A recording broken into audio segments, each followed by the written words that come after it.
Someone told me recently that events are hot right now. All right, well, I find that kind of interesting. If you've been in marketing meetings or paying attention to what brands are doing, it's obvious. With the rise of AI, guests are looking for live experiences. Budgets are moving again. Brands are investing in in-person experiences because they know the opportunity is there. But here's the part that doesn't get talked about enough.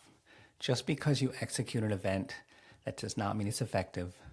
I've seen brands spend a lot of money on events and walk away with very little to show for it, beyond a few photos, a recap deck, and a lot of wasted potential. I've also seen a well thought out experience created real momentum for a brand and impact the business in a meaningful way. And it doesn't really matter how much money they spent. The difference is not the size of the budget, it's the thinking about the experience. I'm Mark Testa, founder of Mark Steven Experiential, and this is Creating the Perfect Experience, where we talk about what it really takes to build a brand experience that connects with people and moves business forward. So today's a solo cast. It's just me, and I want to break down the 6 things that I've learned in 20 plus years producing events that every marketer should have clear before investing in event marketing. So whether you're managing a large event budget or planning your first activation, or somewhere in between, this episode's for you. So let's get into it. Let's start with what sounds obvious but gets skipped over all the time, and that's objective. So before the venue, before the creative, before the budget conversation, before you decide what everything is going to look like, you need to be clear on why you're doing the event in the first place. And not in a vague way saying we want to build brand awareness. That's not enough. Everyone wants awareness. That alone is not a strategy. You need to get specific. Are you trying to generate leads? If so, how many? And what actually qualifies as a good lead? Are you trying to deepen the relationship with existing clients? Are you trying to launch something new and create conversations around it? Are you trying to move deals already in the pipeline? Those are very different goals and they require very different approaches. So what happens too often is a brand decides to do an event, builds the activation, gets through the event, and only after was it successful. At that point, people start pulling random numbers, social mentions, foot traffic, maybe a few photos of the crowd, and suddenly that becomes a story of success. But that's not the real measurement. That's trying to define success after the fact. For us, before we design anything, we want to know one thing. What does success actually look like? You'd be surprised how many brands can't answer this question, or there's a different answer from different people at the organization. Once that answer is clear, then we can build backwards, because the truth is simple. If you don't define success before the event starts, you will never be able to clearly prove it at the end. So first things first, let's lock in the objectives, define the KPIs, and make sure every decision ladders back to that. So next is the audience. And this matters more than people think. A lot of brands get excited by scale, big attendance numbers, big crowds, big buzz, but big does not automatically mean right. If the audience is not aligned with your customer, then you are spending money to show up in the wrong room. It's really that simple. You can have a beautiful activation, you can have a line around the block, you can have people taking photos, but if those people are not the right people for your business, it's not moving things forward in a way that needs to. This is one of the biggest traps in event marketing. Brands see a large audience and assume that means value. But the better question is, who is the audience? What industries are they in? What level are they at? Are they the decision makers? Are they the buyers? Are they culturally aligned with what your brand is trying to say? Are they in the right mindset for the type of interaction you want to create? Because context matters. A consumer festival is one environment. A trade show is another. A conference is another one. A network event is another. The same brand can show up in each, but the experience should not necessarily be the same because the mindset of the audience could be different in each case. A simple framework we look at is, does the audience generally match the target? And does the environment support the kind of interaction we want to have? And what does a competitive landscape look like in the space? If you can answer these 3 questions confidently, then you're probably in the right room. If not, it may feel like a great event, but it just not be the right event for your brand. And there is nothing wrong with saying no to the wrong opportunity. That also is a strategy. So next, number 3, let's talk about alignment. Spending with your strategy, not with ego. Because this is where a lot of projects start to go sideways. I've seen big budgets produce very average work, and I've seen tighter budgets create smart, memorable experiences. I've seen events that were underfunded in shows. Take a look at that Barbie Fest. What matters is whether the budget is aligned with the objective. Is the goal to generate qualified leads, and the budget needs to support the things that make that happen. That may mean stronger staffing, better programming, clearer messaging, smarter engagement points, and real follow-up plan. It doesn't always mean building the biggest footprint in the room. Sometimes brands spend because they feel pressure to look big. They want to match their competitors. They want something to photograph well. They want to feel that they made a statement, but spectacle is not strategy. Spectacle can be powerful, but only when it serves the right objective. The way I think about it, event budgets usually need to work across 3 areas. First, the experience itself, which is the design, the environment, the physical brand expression. Second is the activation, the staffing, the programming, the engagement, and what actually happens within the space. Third is the amplification, the content capture, the social, the distribution, and how the experience lives beyond the event itself.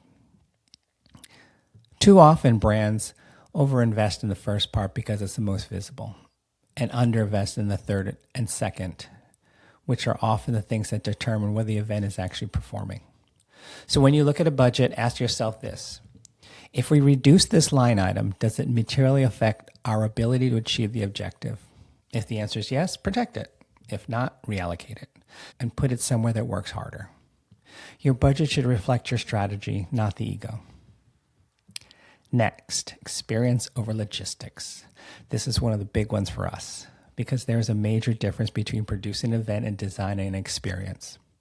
A lot of event marketers still approach like a logistics exercise. They book the space, they print the graphics, they bring in the furniture, they hand out the giveaways, and they leave. This is not experiential marketing. This is just showing up. And showing up is not enough anymore. The brands that are creating real impact through live experiences are not just focused on the setup, they are focused on how people move through the experience, what they notice, what they feel, what they remember, and what the interaction says about the brand. This is experiential design. What does someone see first? What pulls them in? What is the emotional takeaway? Those are the questions that matter. The strongest experiences are not always the biggest. They are the ones that are the more intentional. Sometimes one smart, well-designed interaction can create more impact than a large build-out that with no real thought behind it. That's because the goal is not just to impress people, the goal is to move them. There's a big difference between a booth that says, "Here we are," and an experience that says, "We thought about you first. We designed this with purpose. We want the interaction to mean something." That shift changes everything. So the next time the question comes up, what should this event look like? The better question is, what should this event make people feel? Next, integration matters. The event cannot live in a silo. Even a great event has its limits. If it only exists in the room, then there's a problem. This is another place where the value gets lost.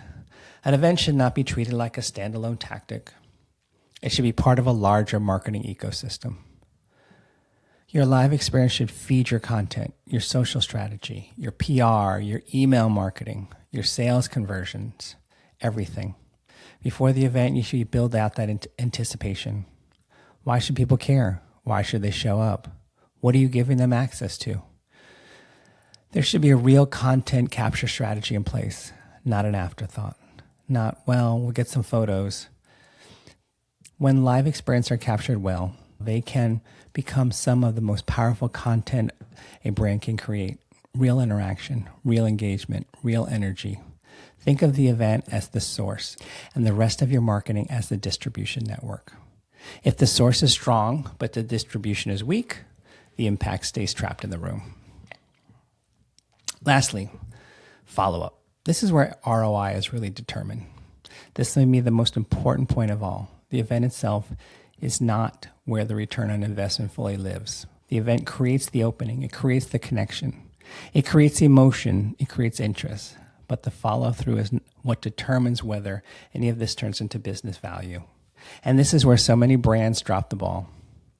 They spend months planning the event and almost no time planning what happens after it. Then they wonder why the event didn't convert. The answer is usually simple, because the experience ended at the exit. There's a short window after a meaningful interaction where people are still engaged, still paying attention, still open. This is the moment that matters.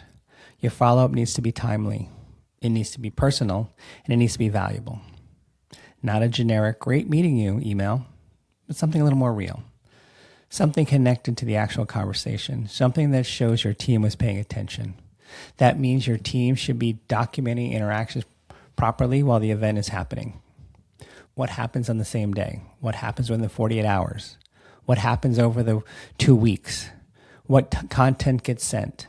If the event is chapter 1, then the follow-up is chapter 2. And if chapter 2 never happens, the story goes nowhere. If it's an annual event or even considering an annual event, recap what worked and what didn't. So, when you look at whether an event is worth an investment, I believe there are 6 filters. 1 is the objective first.